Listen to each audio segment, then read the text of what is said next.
You are listening to the Practicing the Art of Small Business podcast with Shannyn Merlo and Julie Parker. Join their conversations about business, leadership, and the self-awareness journey to greater success.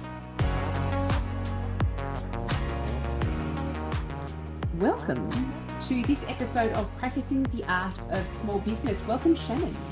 Thank you, Julie. Welcome, Julie. Thank you very much. We're going to start talking about what the hell is vision and purpose and why, if they are different. And also probably, why do we need them? Do we need them? Well, that's a really big question. I started my business without any really real clarification of vision or purpose. Did you? Definitely not, but I knew that I was supposed to do it. That's what the book said. That's what the book says. And I think this is a really cool conversation because I don't know what approach you take, so please share with us your approach. But let me share my approach first. My approach is don't do anything unless it has a purpose. Not talking about purpose, but like don't do anything unless there's a reason for it. I'm too lazy. That's a statement I like to make. And for those who know me, I'm not really lazy, but I'm really too lazy to do anything just because someone has told me to do something. So why do you think that we need, or why do you think that the book says we should have a purpose and or a vision, Julie? I think it's because, and you would have experienced this yourself as well, and anybody out there who has had a business for a number of years, like many, many years, would possibly resonate with this thought too. At the end of the journey, you start to recognize, gosh, if I knew what I knew now back then the journey would have been much more aligned with what I truly wanted to create with this business. I wasn't sure myself at the start. I'm really sure now. So I've had to do the whole thing again. I would have been able to align my team and my systems, get my niche marketing done really well, and it would have all made much better sense. But that's just not the way it works. And really at the start, sometimes I know that my purpose, the reason why I wanted to open my own dental practice was, I think I just was strong on autonomy. I wanted to do something for myself and be in direction of everything that I did and have it be the way I wanted things done. Which is not really helpful when you're leading a team. That's right. It's all about me.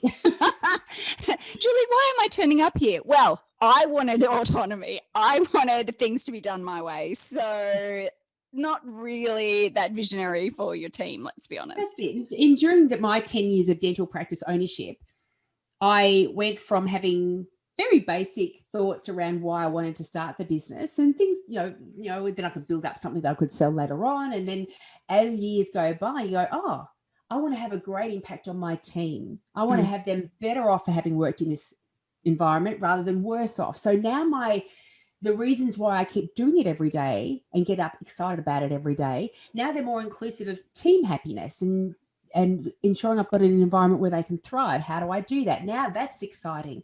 And then as time goes on more, you're like, oh, look at the impact we're having on patients. This is really, truly glorious. And with some patients, we're having a great impact and others not so great. I want it to be great for everybody. So let me start tapping into that more so as well. So I think it is the journey that helps clarify the vision and purpose. Would you agree with that? Or do you think you can actually decide on that vision and purpose from day one? Question. I think it probably depends on what meaning you apply to vision and purpose, first of all. So we probably should throw some descriptive words out, dictionary references out. Yeah. The made-up dictionary of Julie and Shannyn. But I think it is a journey.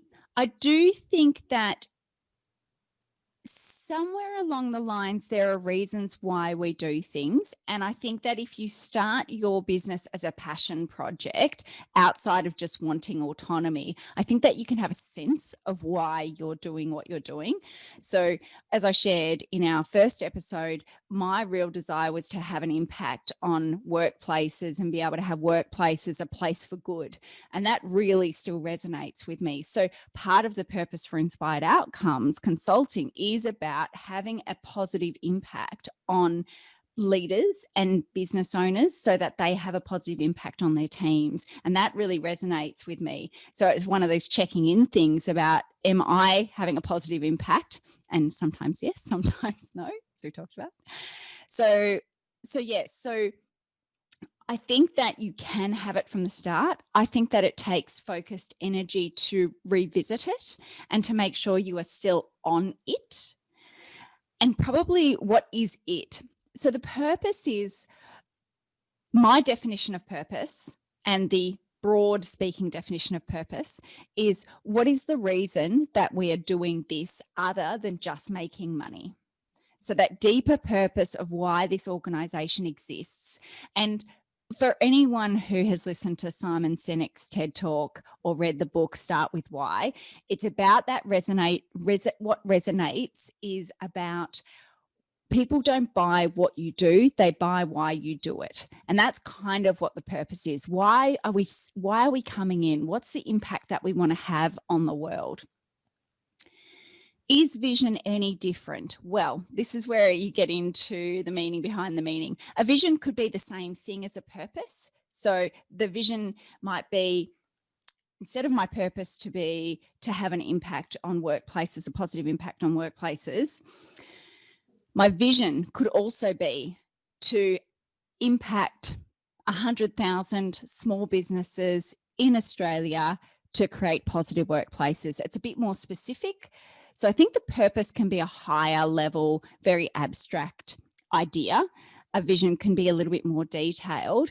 And then further to that, a vision can then be something with much more detail, like a 3 to 5 year vision. In 3 to 5 years, I see the business operating in these areas, having these kinds of team members, providing these kinds of products. So you can still have a vision that's detailed and a vision that's very high level. And I think it just depends on the meaning that you apply to those words. What are your thoughts on that, Julie?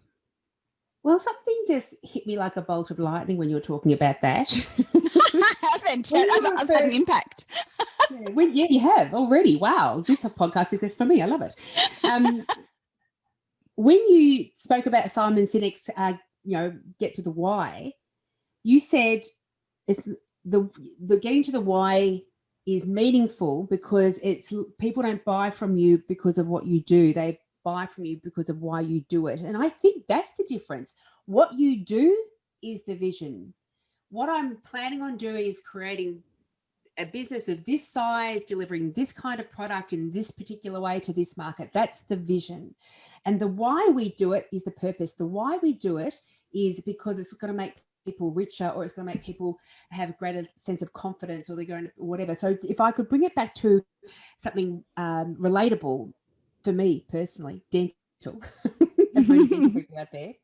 So what we're doing is creating a dental practice that is delivering dental services in the most calming, peaceful, pain-free way possible. That's the vision. That's where we're aiming towards. Without vision, the people perish. So that's the vision. Mm-hmm. The purpose is so we can have an environment which alleviates anxieties, changes the way people feel about dentistry. And because of that, they're maintaining their oral health through regular visits. And because they've got better oral health, they are more healthy systemically, because if they've got diabetes or stroke or heart issues, oral health has a direct connection. So we're making people generally healthier as well. Because they're coming for more regular visits, their dentitions are being maintained in a healthy way, means that they can have a better diet long term, their digestion is better, and they're not suffering from all the ill effects of having a diet that has to be very soft in their older age, and all the because they're not, because patients don't have that dental anxiety, they're coming along and they're getting tooth whitening and veneers, and they're helping their smiles improve, which has giving them a sense of confidence where now they're smiling in the camera when there are photos taken, rather than covering their mouth up or smiling with their mouth closed. Now they're getting that better job because they're going more confidently into that interview. And so the vision is the practice and the systems within the practice and who we're treating and the team that's doing it. The purpose are all of those compelling whys that make it really special to us personally. And in Daniel Pink's book, Drive, he talks about what motivates us as individuals. And he talks about three main things that motivate us as individuals. One is autonomy, so an ability to direct our own actions through our life. And the second one is mastery, that we constantly get better and better at what we do. And the third one is purpose, that we are here doing something for a greater purpose than just ourselves, for other people as well, that we've got meaning around what we do. I think that's really helpful. What was coming up for me, just to confuse listeners a little bit more, but the whole purpose of this conversation is to say, don't get confused. Just take the thing that helps you run a better business. But the other thing that people might be familiar with is the vision statements and the mission statements. And actually what could be considered is that vision statement is that higher level, big picture, abstract vision. I'm trying to think of organizations, maybe we'll put them in the show notes if I get them wrong, but something like solve world poverty is the vision. And then the mission is that more level of detail of how we're going to do it in the now. So that vision that you talked about could actually be the mission. And so not wanting to confuse our listeners, but all these words are just words. Don't do anything with words unless they have a purpose. So if what resonates with you is to have a purpose statement, that deeper meaning, that deeper why, and it is something that drives you, then call it a purpose. If the vision is that level of detail of where we operate and how we operate and what products we provide, use that. If mission is the word, use that. If none of it resonates, don't use it, just say it. And if you don't know what it is, if it's not clear, that's okay as well. Keep doing what you're doing, but check in to see whether you've got some of these principles in mind so that you can start to use these to drive your decision making, to drive the way that you communicate with your team about what's important in your organization. Because if you're not living on that purpose, if people that you're bringing in don't buy into that purpose, so let's say our purpose was, or our vision statement, same, was to eradicate poverty. If you decided to bring someone into your organization who fundamentally believed that poverty didn't exist and it was someone else's fault and everyone else has to take responsibility for the way that they live in the world, it's probably a small mindset or a fixed mindset belief about what creates poverty. So is that someone who resonates with your, I want to use the word mission, just to confuse everything. Mission from God. A mission from God. Is that fundamentally against your purpose and your mission? And the answer is probably. Do they actually resonate with what the purpose of your organization is? If the answer is no, then you shouldn't be hiring them. And this is where having some of these bigger abstract concepts helps you to make decisions aligned with achieving those bigger abstract concepts. How does that sound? And I love that you've stated one of the true reasons why having identifying some kind of vision, some kind of purpose, some kind of mission, whatever it is, the reasons why you're doing it, the reasons that are going to help other people jump out of bed and can't wait to get to that workplace and do the thing. That's why, because during the hiring process, you're saying to people, this is what we're delivering and this is why it's important. Does that excite you? And if they say, for example, is creating this peaceful, harmonious dental environment for patients to turn up to alleviate their anxieties, does that make you excited? And they go, no, what excites me is making a bunch of money and helping the business become bigger and bigger and bigger. Say, this is the wrong place.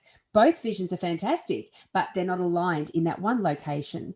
And then you can extend that out and say, okay, well, the sort of systems that we're building into the practice, the dental practice, so I keep it relatable to what I'm talking about. Are those systems also achieving our goals within our vision of helping people feel more calm and relaxed? No, well, we've got to shift our systems around too. So now you start to get a sense of, that's why it's important to have that initial vision purpose identified, because it does have a direct effect on all of the other elements of the business. Well, it's a really good example of using it as our guiding principle, because yes, hiring people, but also making decisions in the business. So let's say you've got 10 grand to spend in your business and you've looked around and you're like, wow, the air conditioning is really noisy, and that sound system is really terrible, and the chairs are awful, and the lighting is really fluorescent. Our vision is to actually have this really relaxing, wonderful place where people feel very, very relaxed and want to be here. Do they actually want to be here right now? Probably not. That then helps you to make an investment decision aligned with your practice, to actually invest in the practice in that way to help achieve your vision. So it actually helps us make practical decisions about where we spend our resources in the business. And when I say resources, I'm talking broadly about time, energy, and money. I think that's fantastic. It really does help those decisions become easy and less complex because they become more focused. And so I was listening to a Tony Robbins recording earlier today around purpose. And he said, a lot of us get bogged down with thinking our purpose should be obvious to us. It should be grand. It should be enormous and should be impacting the whole world. Save world poverty. Is that? Oh, wow. That's right. You got a good purpose, I don't tell you. But quite often the purpose can be much more simplified. It can be much more homegrown than that, or home impact to that. My purpose as a parent is to raise my child to be independent and resilient. My purpose as a business owner is to create an environment where people feel respected and they have all the things around that they need to be able to deliver a great performance and grow in their roles. And so you can start to really go, okay, I don't know what my grand purpose in this whole world is. That's okay. Let's just talk about, what's my purpose today? Waking up today, what do I want to achieve? What's making me excited to get to my business today? And it might be client-centric. It might be business-centric. It might be around the community that you're a part of, but just start to be thoughtful and considerate about what's motivating you throughout the days, because I think it's the doing of it with the thought that I wonder what the purpose behind it is. Doing it every day, you'll start to have that purpose become clarified in your mind just through the journey. And it's when we think, gosh, I don't know my purpose, I don't know my purpose, I don't know my purpose. If you keep putting that question out to the environment and the universe, it will tell you, yes, you don't know your purpose, you don't know your purpose. But change the question. I'm intrigued to see the purpose in what I'm doing. I'm intrigued to see the purpose in what I'm doing. Over days, weeks, months, it will become clarified for you. Do you have any thoughts around that? Yeah, actually what popped up for me was the word intention. And I think I would love for people to take out of this about the value of language, and that language has no meaning except for the meaning that we give it. And so if we're getting caught on the meaning of the word purpose, then find another word that resonates. So for some people, that intention is a word that actually resonates a little bit better. So what is my intention today? Which can change every day. My intention today is to have a growth mindset. My intention today is to be kind to myself. My intention today is to be kind to that person, that other person. My intention today is to put love out into the world. So that might be a word that connects better with people. I guess what we're suggesting or putting forward to our listeners is, can you start your day with some sort of sense of who you want to be in the environment and the impact that you want to have in the world on a small scale or on a broader scale, and actually then ensure that your actions are aligned with that? I think that's a fantastic idea. And I've always, whenever as a business owner, if you find you're stuck, if you find you're up against an invisible barrier of progress, my go-to place is, or two places are a go-to place. One, go for either a long drive, a long walk, or a long run, whatever it is. And luckily we're out of lockdown in Melbourne, all sort of. sort of. I don't know if it's one of the 5 reasons where you're allowed to leave, but anyway, it should be. It should be. And just without the noise of radio or anything else like that, and just contemplate. You don't have to get anywhere with your contemplation. You just let your mind turn over. Just turn over. And we don't give ourselves long enough, I don't think, for thinking time, for consideration time, in order to actually achieve any gold, any juice, to get the juices going. And so go out long enough, about an hour, go out for long enough where that contemplation time is useful for you. But on the flip side as well, also do a brainstorming session. If you've got a team, gather them together, sit down for an hour and just go, let's talk about our vision and purpose. Why do you guys turn up every day? What makes you excited? What day, the last day that you woke up in the morning and you thought, God, I can't wait to get in there today. Why? What was going on that day? Was it because you were about to manage a particular marketing campaign? Was it because one particular client was going to be coming in who's great to deal with? So let's talk about, as a group, what our vision and purpose are going to be just right now, because it's absolutely a living document, a living concept, because it does change over time. And you've touched on something that is a massive passion of mine. If you do have a team of people, the easiest way of creating change in your organization is make people part of the process. It's management 101. So if you are wanting people to get on board with the purpose of your organization, then help them to contribute to what that purpose is, because when it's part of their idea, they're already on the bus. So being able to brainstorm with them helps them to have a sense of ownership to why we're there, why we're turning up.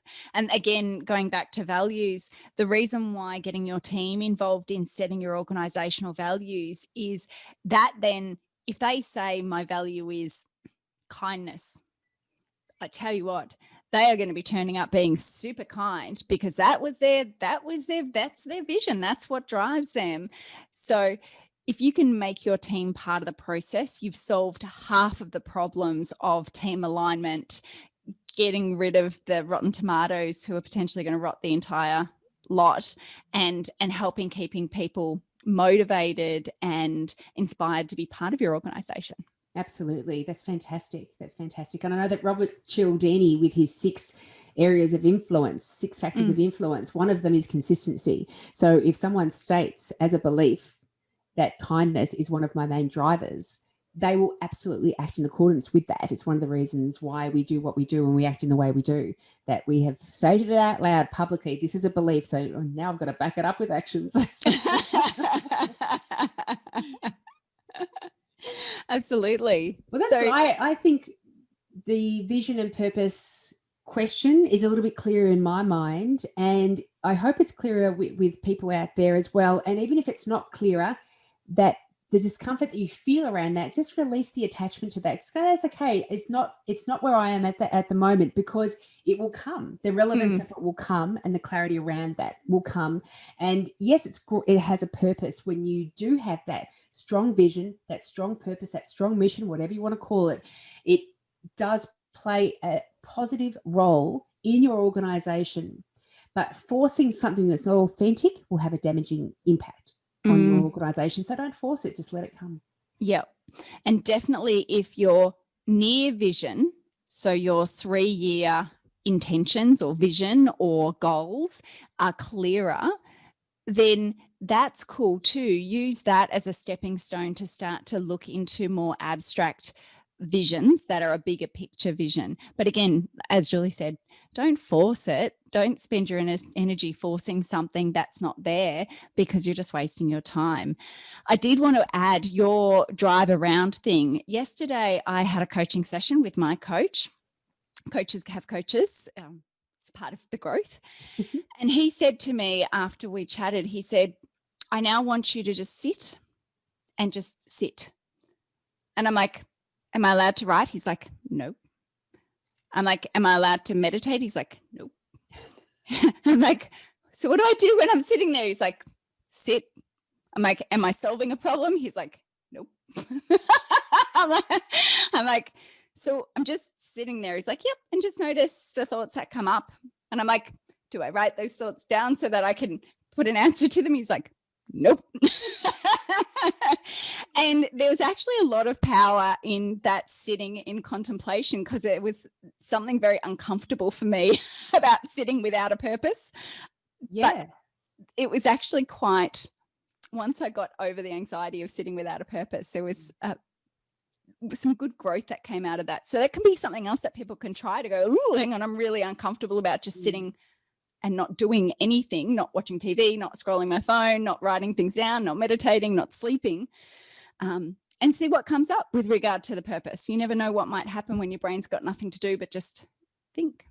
That's Ponder. right. And it's the only time we get to hear what our brain's actually telling us. We've got to get rid of all the noise, get rid of all the distraction. And so sit without purpose, sit without an attachment to an outcome. Don't think, oh, I've got to sit here until I get that solution. Don't force anything. Just sit. Allow your subconscious to raise things up into your conscious brain. Give it the time, give it the energy to be able to do that. And another great way for me, that's one of my most effective ways of coming to a solution or a deeper understanding or awareness around a thing that's going on in the workplace. And another way is that when I go to bed at night time, I say, this is the thing that I want to have an answer to by the morning. And I just say, tell my brain, this is the topic. And for example, it could be, I do within my work with dental practices, I've got an online group coaching program. And every Wednesday I do a live session. And if I haven't come up with a great topic for the following evening, I say to myself, I need a great topic for tomorrow evening for the live session. That's what I want. And then as I'm waking up, I'm not one to have an alarm clock and bounce out of bed straight away. I do naturally wake up at quarter to 7 every morning, but I don't force myself to get out of bed straight away. I just allow myself to lie there and just think for 15 minutes, 20 minutes.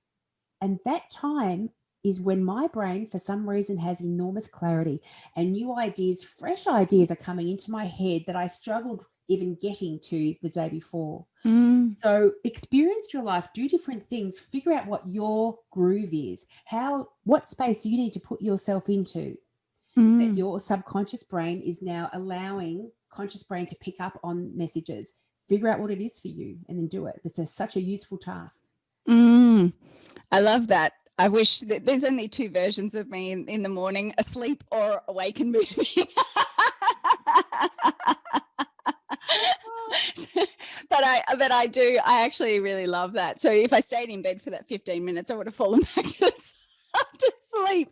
But again, I love that. And I think that there's real purpose in that. And so there's things that I could take away from that in terms of getting up, doing my water lemon thing, which I do, and then going back into bed while I'm awake and allowing that thinking time, because I actually do that and go back and meditate, because I can't actually meditate as soon as I've woken up. I've got to actually it's a weird, again, it's just me. But I think the whole point is find what works. It's going to be different for everybody. Yeah. Ask other people what they do, get ideas, try different things out. And because once you find your groove, it's so wonderful to think, I've got a problem right now, but that's okay. There's a solution there. I'll just put myself in my space and I'll get there. It's wonderful to know that your subconscious has all the answers. It's quite amazing.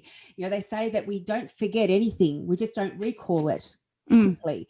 And so all of those business books, all of those self-awareness tapes, all of those podcasts and conversations you've been a part of or witnessed in some way, the information's all there. And it's just waiting for the opportunity to come to the fore when it's needed.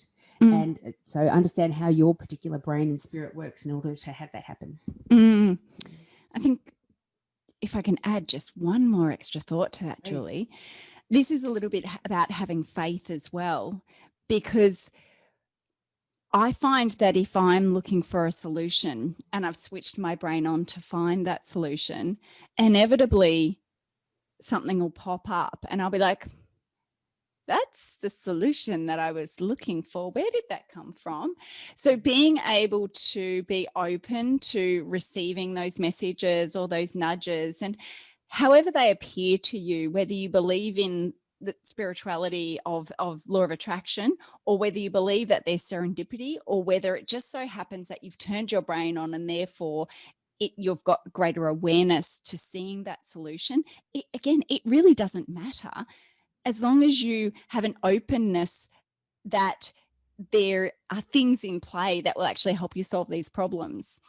Absolutely. And I think moving forward through this podcast, I think we're going to be revisiting this particular concept over and over again. It's one that Charles, my husband and motivational speaker Charles Covessa, said to me from the day dot that we met.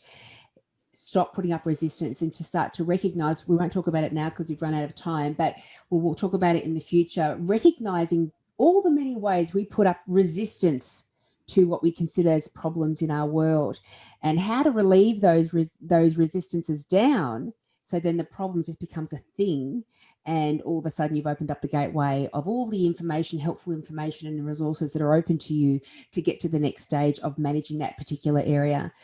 So don't resist. God. No resistance. That's a good mantra. No resistance. Except to recognize that resistance is solving the problem that we have right now. So the problem, that fear of success that everyone's afraid of, people are like, oh, I really want to be there. But actually, if you let go of resistance, you would be there. So the resistance is serving a purpose of keeping you safe. Yeah. And so when you can create awareness around the problems that you're creating in your environment right now, that's keeping you exactly where you want to be. And there's a really big realization to go, hang on, no. These are real problems. These are actual real problems. It's like, no. You are creating these problems and you are allowing them to be here, because if you let them go, you wouldn't be here anymore and you'd be where you want to go. It's like, no, I want to go there. But do you really? Because you got to let go of this. And it's like, oh no, I don't want to let go of that now. Yeah, there's something inside you that wants to be there, but there's a whole other bunch of people in there going, no, you don't deserve it. You're not ready for it. Yeah. Look at how many things you've got to overcome before you get there. It's too hard. Stay where you are. Oh, yeah, good. Yeah. That's going to be a good discussion for a future podcast as well, I tell you. That's a good episode, that one. That's going to blow some brains, like some real sort of, Nice one. Well, thank you so much, Shannyn. As always, an insightful discussion. Thank you, Julie. Love our discussions. Mm-hmm. Hopefully our listeners love our discussions as well. Yeah. At the moment, there's no listeners because we're just recording the first couple. So we're just having complete and utter faith that people will start to listen to this podcast and think, my God, where has this podcast been? My life is now complete. Well, that's what I'm saying to myself, Julie. So, well, until next time, Shannyn. Till next time, Julie. Ciao. Bye.